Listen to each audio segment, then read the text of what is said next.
It is the 50th anniversary of the release of the film Jaws, and it's one of my favourite films ever. So I had to do a look, and this is how I did it.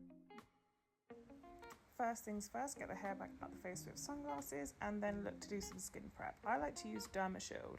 This is a really simple skin barrier cream. I use it on all my clients and also myself to protect from adhesive.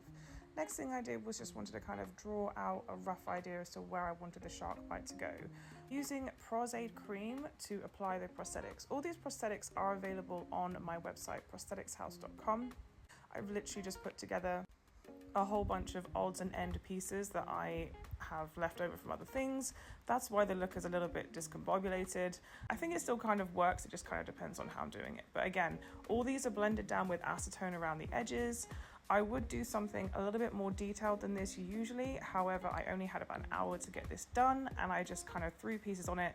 And I also knew that I was going to be covering myself in water and lots of running blood. So it was a little bit of a quick job. Powdering off to finish and then moving into Skin Illustrator. As you can see, this palette is the FX palette and I use it for absolutely everything, which is why it looks awful. These are alcohol activated palettes.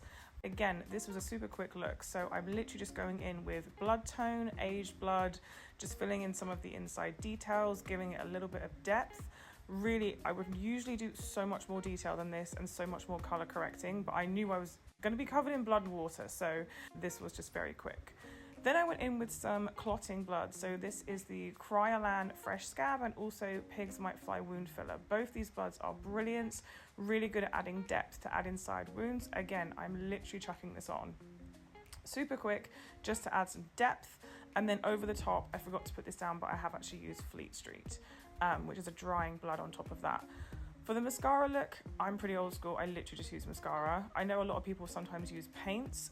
To make mascara and thinner cry, particularly in films, I always just use normal mascara and get it wet. Next, I sacrificed my vest top for this because if a shark's gonna bite you, he's gonna bite through my top. And I also stuck this down with Prosaid. I knew at this point that this does look very kind of haphazardy, but I could see the vision at the end. Next was very simple, just cover myself in water, then get one of these. This is a needle dropper bottle. I highly recommend this for anyone who is using blood in their kit on set. I have loads of them.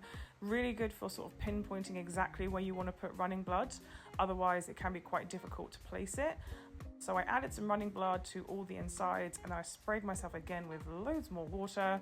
Quick change of the lights and add some magic water and we are done. Hope you found this helpful. Don't forget to drop me a follow. See you on the next one.